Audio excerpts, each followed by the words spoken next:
A YouTube playthrough of the entire game was leaked onto the internet prior to release, and the game was only 5 hours long. Does that matter? Does that matter, Steve?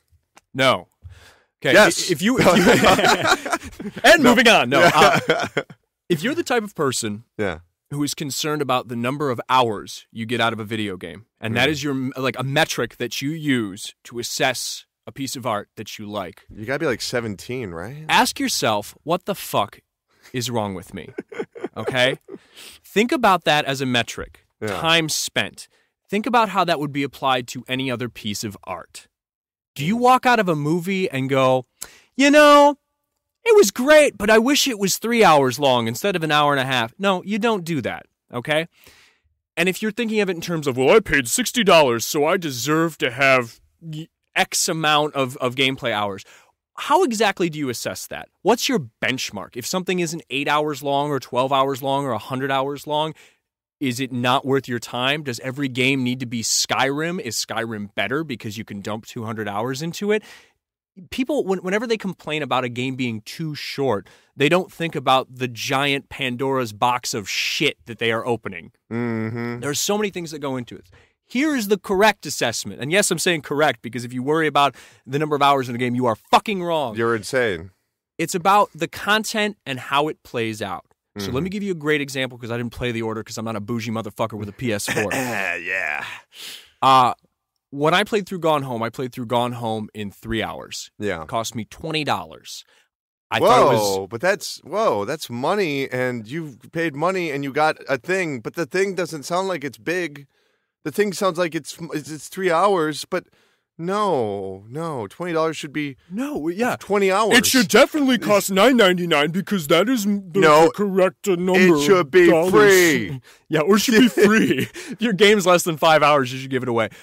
So I played through Gone Home in 3.5 hours. I thought it was a great story. It was very nice, very well done. I really enjoyed it. I felt perfectly fine afterwards. I literally bought it, hooked my PC up in my living room, played through it with my girlfriend. We had a great time. It was nice. Nice game. It is a nice little game. Now, here's another example. Metal Gear. When that came out, back in, what was it, like August? Ground Zero. Yeah, Ground Zero. Yeah. Okay. Yeah. So I got a free code for that. Wow. And I'm happy I didn't pay for it. I paid for it, and I'll be real with you. I loved it. Sure. I loved it. And that's fine. That's totally fine. So when we talk about games, a lot of people criticized Ground Zeroes for being too short. The problem that I had with Ground Zeroes was not that it was too short. It's just that I felt like there was not enough content there to justify it as something that I would purchase.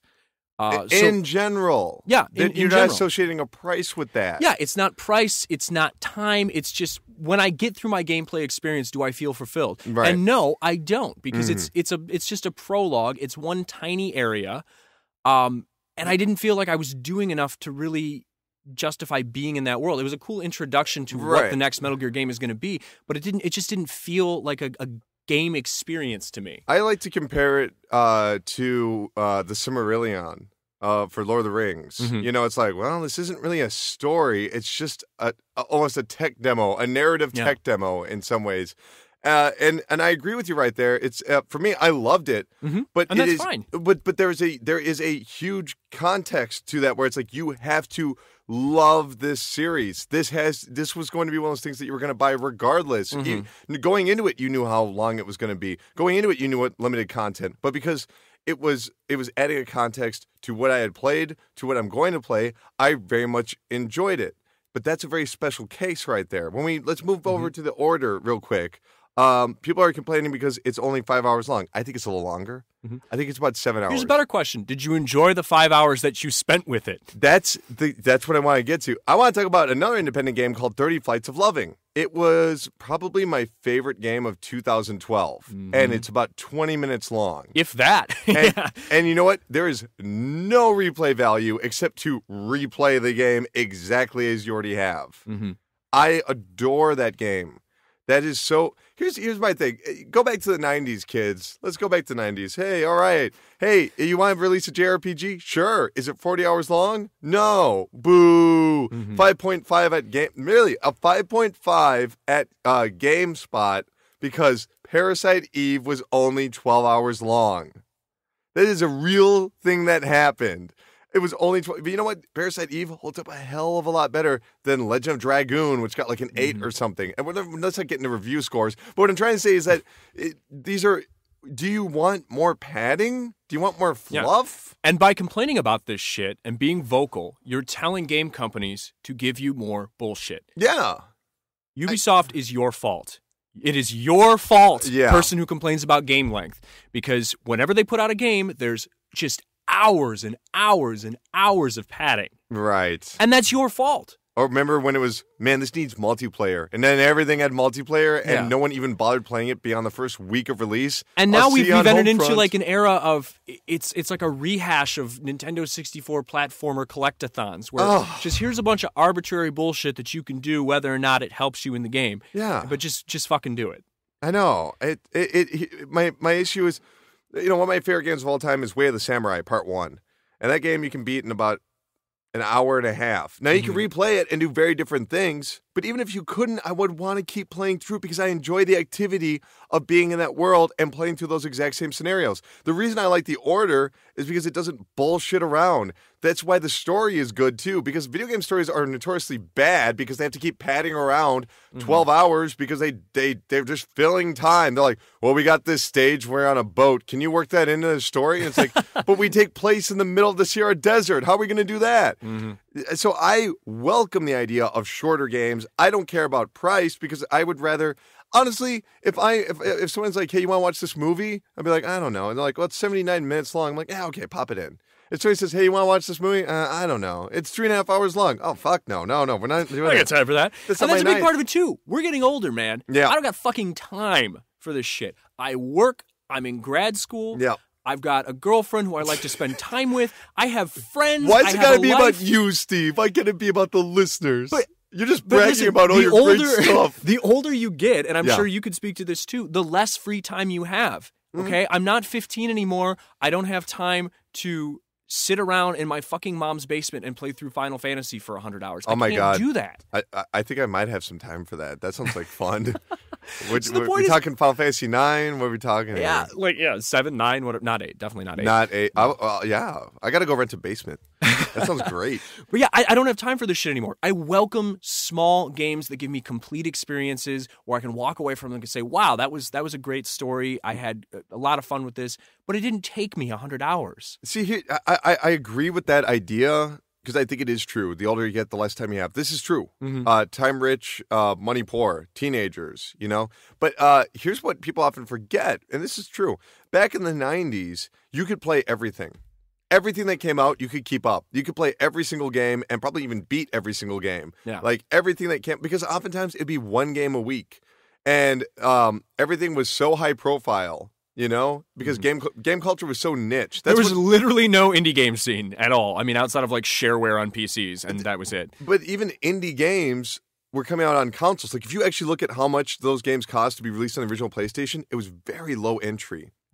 I mean, actually being out on like Nintendo was very difficult. Yeah. What I'm trying to say though is that's why games generally were longer is because everything was always coming out. Whereas now, like this upcoming Tuesday, I have to do 6 or 7 first hour episodes because there's so many fucking games coming out. And they're all like 12 hours long. That's good because there's too much stuff coming out. This is different time. Like back then, like honestly, like look at the release schedule. Here's what's interesting. People often think like, look at 1998. Wow, I can't believe this game came out and this game came out. Oh, they're all classics. No, they're not. The reason they're classics is because the niche culture was significantly smaller back then. And so because of that, we talked about all these games, The idea that like something like Silent Hill is mainstream popular is hilarious to me because that game sold less than 1 million copies on the PlayStation 1. But it was mainstream because we had a niche little culture. But as the culture has expanded, we still carry all this baggage of what we thought was good. So things that really weren't are still getting reboots and re-releases because they have name value. Yep. But it's only because it's baffling to me. It's like it's so confusing to me. So we need to recognize that a 5-hour long game is just really the product of everything expanding. It's not when everything expands, it's going to get a little bit more shallow. I don't know how to phrase this. My brain is literally breaking down right now because I'm thinking of 1998. It's not possible to release something like The Order and make it 20 hours long and make it good. It's not. It's a third-person shooter. You don't want that to be 25 hours. Look at something like Spec Ops: The Line. How long was that game? Like 8, 7, 6 hours? I think I took my time playing through it, and I think I probably hit like 10 or 11, but that's because like I listened to every audio log. And I was really like playing through it critically because I had read so much about it before I started playing it, so I really wanted to like comb over everything. But you could beat Spec Ops: The Line in 7 hours, no problem. How long was BioShock anyway? Not long. What about those Uncharted games that keep winning? Less than 10. The Last of Us? Mm-hmm. You know what I mean? Why is it now? Why are we throwing the gauntlet down now and saying, hell no? Yeah, this is the line. And why? And again, why is it a metric of quality measurement? It shouldn't be. And this is why video games are fucking dumb. Yay! There's a little plug for you. Because, again, you look at any other art form and you look at how we talk about video games as a culture, how we review video games objectively. Well, how big is the painting? Yeah. Well, I'm not going to the museum then. Yeah. Think of if you reviewed a video game, or if you reviewed a movie like you review a video game. Well, the camera was set up, and all of the film shots look nice, and nobody knocked over the camera, so it's very smooth and consistent. And you know what's funny is like you can't help but bring those things up, you know, like technical achievements, because honestly, most video games lack any sort of artistic vision. So you have to resort to the technical things. Mm-hmm. You have to resort to how long is the game. And there's absolutely a place for that, too. Sure. But I just think more than any other medium, video game criticism relies too heavily on formalism and trying to shove things into little boxes and say, this is good video game stuff, this is bad video game stuff. Yeah. When really the solution here is get fucked. The more video games, the better. Make short games, make long games, make everything in between, and just assess the product for what it is. I see, and everybody's going to have their own biases. And for me, it's like QuickTime events.